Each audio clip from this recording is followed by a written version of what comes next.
ಎಲ್ಲರಿಗೂ ನಮಸ್ಕಾರ. ಪಾಕಶ್ಲೋಕ ಚಾನಲ್ಗೆ ಸ್ವಾಗತ. ಅತ್ಯಂತ ಆರೋಗ್ಯಕರವಾದಂತಹ ರೆಸಿಪಿ ನೆಲ್ಲಿಕಾಯಿ ಲೇಹ್ಯದೊಂದಿಗೆ ನಾನು ಇವತ್ತು ಬಂದಿದ್ದೀನಿ. ಈ ನೆಲ್ಲಿಕಾಯಿ ಲೇಹ್ಯ ವರ್ಷ ಪೂರ್ತಿ ಇಟ್ಟರೂ ಕೆಡಲ್ಲ. ಪ್ರತಿದಿನವೂ ಕೂಡ ಸ್ವಲ್ಪ ತಿಂತಾ ಇದ್ರೆ ಆರೋಗ್ಯಕ್ಕೂ ತುಂಬಾ ಒಳ್ಳೆಯದು. ಬನ್ನಿ ಹಾಗಿದ್ರೆ ತಡ ಮಾಡದೆ ಈ ನೆಲ್ಲಿಕಾಯಿ ಲೇಹ್ಯನ ಹೇಗೆ ಮಾಡೋದು ಅಂತ ನೋಡ್ತಾ ಹೋಗೋಣ. ಮೊದಲಿಗೆ ನಾನಿಲ್ಲಿ ನೆಲ್ಲಿಕಾಯಿನ ಸ್ಟೀಮಲ್ಲಿ ಬೇಯಿಸೋದಕ್ಕೆ ಈ ಥರ ಇಡ್ಲಿ ಪಾತ್ರೆನ ನೀರು ಹಾಕಿ ಬಿಸಿಗೆ ಇಟ್ಕೊಳ್ತಾ ಇದ್ದೀನಿ. ಆಮೇಲೆ ಅದರಲ್ಲಿ ನೆಲ್ಲಿಕಾಯಿನೆಲ್ಲ ಇಟ್ಟು ಒಂದು 10ರಿಂದ 15 ನಿಮಿಷ ಬೇಯಿಸಿದ್ರೆ ನೆಲ್ಲಿಕಾಯಿ ಎಲ್ಲ ಚೆನ್ನಾಗಿ ಬೆಂದ್ಕೊಳ್ಳುತ್ತೆ. ನಾನಿಲ್ಲಿ ನೆಲ್ಲಿಕಾಯಿನ ರುಬ್ಬಿ ಮಾಡ್ತಿರೋದ್ರಿಂದ ಈ ಥರ ಬೇಯಿಸ್ಕೊಳ್ತಾ ಇದ್ದೀನಿ. ಒಂದು 15 ನೆಲ್ಲಿಕಾಯನ್ನು ತೊಗೊಂಡಿದ್ದೀನಿ. ಒಂದು 15 ನಿಮಿಷ ಆದಮೇಲೆ ಈ ಥರ ಬೆಂದಿದೆಯಾ ಅಂತ ಚೆಕ್ ಮಾಡಿ ಗ್ಯಾಸನ್ನು ಆಫ್ ಮಾಡ್ಕೊಳ್ತಾ ಇದ್ದೀನಿ. ನಂತರ ಸ್ವಲ್ಪ ತಣ್ಣಗಾದ್ಮೇಲೆ ಈ ಥರ ಪ್ಲೇಟ್ಗೆ ತೆಗೆದು ಬೀಜನೆಲ್ಲ ಸಪ್ರೇಟ್ ಮಾಡ್ಕೊಳ್ತಾ ಇದ್ದೀನಿ. ಈ ಥರ ನೆಲ್ಲಿಕಾಯಿನ ಬೇಯಿಸ್ಕೊಳ್ಳೋದ್ರಿಂದ ನೆಲ್ಲಿಕಾಯಿ ಬೀಜ ತೆಗೆಯೋದು ತುಂಬಾ ಸುಲಭ ಆಗುತ್ತೆ. ಈ ನೆಲ್ಲಿಕಾಯಿನೂ ಕೂಡ ಎಲ್ಲೂ ವೇಸ್ಟ್ ಆಗಲ್ಲ. ಸ್ವಲ್ಪ ಪ್ರಮಾಣದಲ್ಲಿ ಮಾಡೋದಾದರೆ ಹಸಿ ನೆಲ್ಲಿಕಾಯಿನೇ ತುರಿದು ಕೂಡ ಮಾಡ್ಬೋದು. ಆದರೆ ಜಾಸ್ತಿ ಪ್ರಮಾಣದಲ್ಲಿ ಮಾಡುವಾಗ ಬೇಯಿಸಿ ಮಾಡಿದ್ರೇ ಸುಲಭ ಆಗುತ್ತೆ, ಇಲ್ಲಾಂದರೆ ತುಂಬ ಟೈಮ್ ಹಿಡಿಯುತ್ತೆ. ನೆಲ್ಲಿಕಾಯಿನ ತುಂಬ ವಿಧಾನಗಳಲ್ಲಿ ಸ್ಟೋರ್ ಮಾಡಿ ಇಟ್ಕೊಳ್ಬೋದು. ಅದರಲ್ಲಿ ಈ ನೆಲ್ಲಿಕಾಯಿ ಲೇಹ್ಯನೂ ಕೂಡ ಒಂದು. ಇದು ತುಂಬ ದಿನಗಳವರೆಗೆ ಬಾಳಿಕೆ ಬರುತ್ತೆ. ಈಗ ನೆಲ್ಲಿಕಾಯಿ ಎಲ್ಲ ಬಿಡಿಸಿಟ್ಟಾದ್ಮೇಲೆ ಒಂದು ಪ್ಯಾನನ್ನು ಬಿಸಿಗಿಟ್ಟು ಅದಕ್ಕೆ ಮಸಾಲೆನ ಹುರ್ಕೊಳ್ತಾ ಇದ್ದೀನಿ.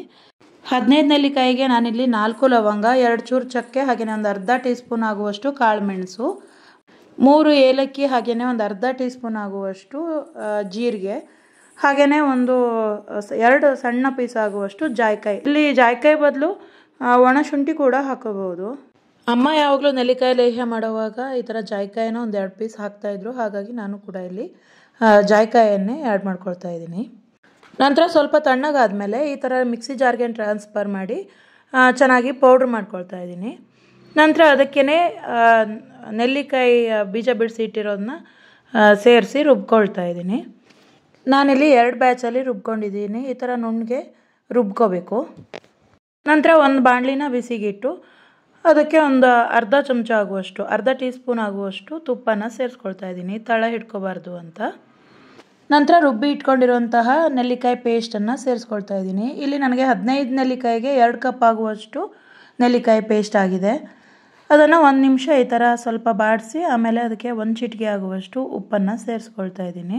ಯಾವುದೇ ಸ್ವೀಟ್ ಆದರೂ ಅಷ್ಟೇ 1 ಚಿಟಿಕೆ ಉಪ್ಪನ್ನು ಸೇರಿಸೋದ್ರಿಂದ ತುಂಬಾ ರುಚಿಯಾಗಿ ಬರುತ್ತೆ, ಸಪ್ಪೆ ಸಪ್ಪೆ ಥರ ಅನಿಸಲ್ಲ. ನಂತರ ಇಲ್ಲಿ ನಾನು 1 ಕಪ್ ಆಗುವಷ್ಟು ಜೋನಿ ಬೆಲ್ಲನ ತೊಗೊಂಡಿದ್ದೀನಿ. 2 ಕಪ್ ಆಗುವಷ್ಟು ನೆಲ್ಲಿಕಾಯಿ ಪೇಸ್ಟ್ಗೆ 1 ಕಪ್ ಬೆಲ್ಲ ನನಗೆ ಇಲ್ಲಿ ಸರಿ ಹೋಗಿದೆ. ಸ್ವಲ್ಪ ನೆಲ್ಲಿಕಾಯಿ ಹುಳಿ ಅಥವಾ ಒಗರು ಅಂಶನ ನೋಡಿಕೊಂಡು ಬೆಲ್ಲನ ಸೇರಿಸ್ಕೋಬೇಕಾಗತ್ತೆ. ನನಗಿಲ್ಲಿ 2 ಕಪ್ಗೆ 1 ಕಪ್ಪು ಬೆಲ್ಲ ಕರೆಕ್ಟಾಗಿ ಬಂದಿದೆ. ನಂತರ ಎಲ್ಲನೂ ಸೇರಿಸಾದ್ಮೇಲೆ ಈ ಥರ ತಿರುವುತ್ತಾ ಹೋಗಬೇಕು. ಎಲ್ಲೂ ಕೈ ಬಿಡಬಾರ್ದು ತುಂಬ ಹೊತ್ತು, ಯಾಕಂದರೆ ತಳ ಹಿಡ್ಕೊಂಬಿಡುತ್ತೆ. ಲಾಸ್ಟಲ್ಲಿ ಗಟ್ಟಿ ಆಗೋವರೆಗೂ, ತಳ ಬಿಟ್ಟು ಬರೋವರೆಗೂ ಈ ಥರ ತಿರುವುತ್ತಾ ಇರಬೇಕು. ಇದು ಮಾಡೋದು ಸ್ವಲ್ಪ ಲೆಂದಿ ಪ್ರೊಸೆಸ್ ಅನಿಸಿದ್ರು ವರ್ಷಗಟ್ಟಲೆ ಇಟ್ಟರು ತುಂಬಾ ಚೆನ್ನಾಗಿರುತ್ತೆ, ಕೆಡಲ್ಲ. ನೀರೆಲ್ಲ ಆರಿ ತಳ ಬಿಟ್ಟು ಬರೋವರೆಗೂ ನಾವು ಈ ಥರ ತಿರುವುತ್ತಾನೆ ಇರಬೇಕು. ಹೇರಳವಾಗಿ ಸಿ ವಿಟಮಿನ್ ಇರೋದಿರಬಹುದು, ಅಜೀರ್ಣ ಸಮಸ್ಯೆ, ಪಿತ್ತ, ಮಲಬದ್ಧತೆ, ಮಧುಮೇಹ, ಬೊಜ್ಜನ್ನು ಕಮ್ಮಿ ಮಾಡುತ್ತೆ, ಆಯಸ್ಸನ್ನು ಹೆಚ್ಚುತ್ತೆ, ರೋಗ ನಿರೋಧಕ ಶಕ್ತಿಯನ್ನು ಜಾಸ್ತಿ ಮಾಡುತ್ತೆ. ಹೀಗೆ ಹೇಳ್ತಾ ಹೋದರೆ ತುಂಬಾ ಬೆನಿಫಿಟ್ಸ್ಗಳಿದೆ ಈ ನೆಲ್ಲಿಕಾಯಲ್ಲಿ. ಮಕ್ಕಳಿರ್ಬೋದು ಇಲ್ಲ ದೊಡ್ಡವರು ಇರ್ಬೋದು, ಎಲ್ಲರೂ ಒಂದು ಅರ್ಧ ಚಮಚ ಅಥವಾ 1/4 ಚಮಚನ, ಅರ್ಧ ಚಮಚನ ಅಥವಾ ಒಂದು ಸಣ್ಣ ಉಂಡೆ ಥರ ಮಾಡ್ಕೊಂಡು ದಿನಾಲೂ ಸ್ವಲ್ಪ ತಿಂತಾ ಇದ್ದರೆ ಆರೋಗ್ಯಕ್ಕೆ ತುಂಬಾ ಒಳ್ಳೆಯದು. ನೆಲ್ಲಿಕಾಯಲ್ಲಿರುವಂತಹ ಆರೋಗ್ಯ ಗುಣಗಳ ಬಗ್ಗೆ, ಔಷಧೀಯ ಗುಣಗಳ ಬಗ್ಗೆ ನಾನೇನು ಹೇಳೋದು ಬೇಡ ಅಂತ ಅನ್ಕೋತೀನಿ. ಅಷ್ಟೊಂದು ಆರೋಗ್ಯ ಗುಣಗಳು ಅದರಲ್ಲಿ ಇದೆ, ಎಲ್ರಿಗೂ ಕೂಡ ಗೊತ್ತಿರತ್ತೆ ಅಂತ ನಾನು ಅನ್ಕೋತೀನಿ. ಇಷ್ಟ ಆದಮೇಲೆ ಈ ಥರ ತಳ ಬಿಟ್ಟು ಬಂದಮೇಲೆ ಫ್ಲೇಮನ್ನು ಆಫ್ ಮಾಡಿಕೊಂಡ್ರೆ ಆಯಿತು. ಇದನ್ನು ಪೂರ್ತಿ ತಣ್ಣಗಾದ್ಮೇಲೆ ಒಂದು ಗ್ಲಾಸ್ ಜಾರ್ನಲ್ಲೋ ಅಥವಾ ಏರ್ ಟೈಟ್ ಡಬ್ಬದಲ್ಲೋ ಹಾಕಿಟ್ಕೊಂಡ್ರೆ ವರ್ಷ ಪೂರ್ತಿ ತಿನ್ಬೋದು. ನಾನು ಮಾಡಿರೋ ಕ್ವಾಂಟಿಟಿ ಬರೀ 15 ನೆಲ್ಲಿಕಾಯಿದಷ್ಟೇ ಇದೆ, ನಾನು ಜಾಸ್ತಿ ಮಾಡಿಲ್ಲ, ಸ್ವಲ್ಪನೇ ಮಾಡಿದ್ದೀನಿ. ಸ್ವಲ್ಪ ಜಾಸ್ತಿ ಪ್ರಮಾಣದಲ್ಲಿ ಮಾಡಿಕೊಂಡ್ರೆ ವರ್ಷ ಪೂರ್ತಿ ಇರುತ್ತೆ.